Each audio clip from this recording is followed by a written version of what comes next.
Texas Tech. Now, he's going to play like a true outside linebacker stand up. And when you see this guy, like when your eyes see this guy on the field, it's like he stands out. 6'6", 271 pounds, ran a 4.82. A 4.82 at 271 pounds is like nothing to, it's just these numbers that we have now are so ridiculous. Like this is a good athlete here. Okay. Maybe a bit of a long strider. You see 6'6", 271, 4.82. Okay.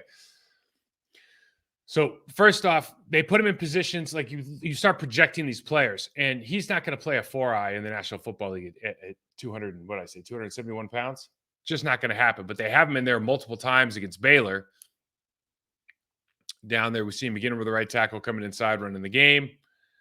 But now you see a situation like this. Number 19, stand up.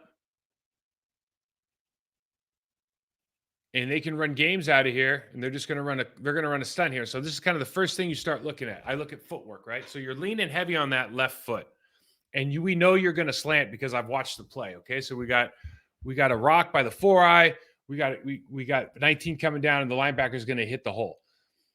If you're going to slant, you need to be able. You're 6'6", so your body position matters here. You need to be able to deliver a blow. If you have all your weight on your left foot and you need to step to your left, are you in a little bit of trouble? Sources say yes, right? So you need to balance out your stance a little bit more. You need to get in a better body position or a hip hinge position so you can deliver a bit of some force when you have to crash down here. And so these are the things I think really early on, a 6'6", 271 guy can probably dominate without having to do it, but he's going to have to learn to do it in the National Football League. So in this situation, you'd like to see him just be more violent overall. Like he should never be reached by this guard stepping down. He should be able to crease this, no problem. Okay. See 19 outside here. I think they're going to run the game. And so he comes underneath, and this is like quarterback's nightmare. Now you got to be able to break down. And the Baylor guy has some escapability right here, but got to make that play. This is college. This isn't the NFL. Tom Brady's retired. He's not going to be standing in the pocket waiting for you to hit him. These guys are elusive, got to be able to break down. And so you think about, again, he's 6'6". What does that mean in real time? What that means is he probably has a long stride. You got to shorten that down a little bit more if you want to make tackles. So we see he's squared up again, coming inside here. And what you want to see right here, because they have him moving around a lot. So there's one thing for Texas Tech in general, like they have this guy moving around a lot, at least in this game. What you want to see here is penetration and get north and south and break this crease, okay? And you want to split that B gap. I want to be more violent, but he just gets knocked off a lot. And part of it is he's moving sideways, so that's what happens. But part of it is we can always work to improve our body position, our hip level, etc. Getting a 4-point here.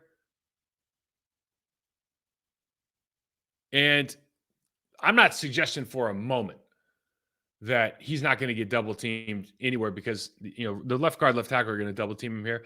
My thing is, it looks like he's hesitating off the ball, right? And he's just running right into the guy. And so, again, when we talk about refinement, because this is a very highly rated player, we want to see some refinement in the moves that we're doing on every level at the pass rush level. I'm at a guard. Am I playing against a center? Am I playing against a tackle? It doesn't really matter. We have to see some refined moves. Like John Randall is not going to just run into the guy like that. He's at least going to give you a shake with the double bull. You see what I'm saying? You see the pursuit, though. I mean, what an opportunity athletically. Okay, base position here. Going to scoot inside. And this is where you just picture him on Sundays making these plays over and over and over again. The running back's going to take the ball to our right of the center of the quarterback, his left. And you just see him shoot underneath. The tackle missteps here by going up a little bit too high, not taking a good hinge angle. Whoop, inside. Gets the holding call, right? Forces the running back to make a cut early. But the speed, the elusiveness, the fluidity of his movement, the way he can just kind of hit the arms down while he's moving past. Like there's athletic traits here that can really look like something in the National Football League. You see the length here. He goes right into the bull, spins the guy around a little bit off the play action pass. Now, is he engaged? Yeah, but you're pushing the pocket. listen, if there's a guard coming over to help you, there's nothing you can do about it. He's winning this battle right now against this tackle. He's winning with that inside hand. It's a phenomenal job. The right guard comes over and helps. That's something you can do. There's nothing you can do about that situation. Now we bring over, we're squared up here. So we're squared up.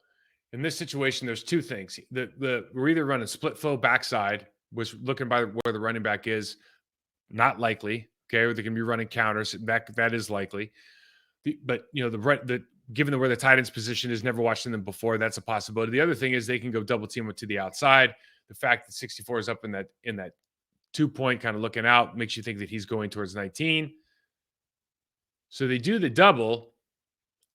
And so now that we know he's done the double, let's look at it again. You're on the outside. You're squared up. You're moving off movement. And we lose this a little bit with the camera angle. But what we want to see here is you have to attack the outside player or you have to attack the crease. Okay. We got to do one or the other. We got to get a lot of penetration on this. And the problem that happens is he is false stepping. Now, if you're in a square stance, you're probably going to false step. And in other words, in football, coaches used to do this all the time. Every single coach would get you all right, everyone's going to start in this hip hinge base position stance. Is that square? And then we have to practice moving forward and sprinting forward because everyone wants to false step. And half the audience out there thinks that that's a problem. Half of it doesn't. In situations like this, what you can do to just kind of remedy it is put yourself in a position where your feet are already at some sort of staggered position so you can move right out of it regardless. But because he false steps here, he ends up not being able to attack the tight end to get around the sideline. Again, Baylor's good. But look at that. I mean, just again, I'm just telling you from a lineman standpoint, he's a physically intimidating dude and he's smooth. So this guy could cause some serious problems in the run and the pass game. You just see, I think he's a little bit slow to read right now at Texas Tech. You see it right here again. Now this is a quarterback keep, and he's reading through the quarterback, but you have to be able to react to your tackle. I think everybody in their right mind could agree that he's not supposed to lose leverage on this tackle. He's supposed to maintain outside gap responsibilities here, and he doesn't do a good job of that, right? And we see that a couple times during. You see, he's not moving his feet. Now his eyes are going through, but his feet don't do anything. And so he puts the tackle in a position where he can capture his edge. Okay. And this is just again, you go to the right coach, you're in a good position to be successful. And and the other thing is just a very clear understanding of what your responsibilities are. But boy, that's a bad circle. I don't know what happened there. This is the other thing you kind of look at from a tight end. He's playing against the tight end. And I don't know how I screwed that circle up so bad. But you see, he's going against this tight end. The tight end kind of throws him out the bar here at the end. And you just want to see, and that's a big old dude, that tight end.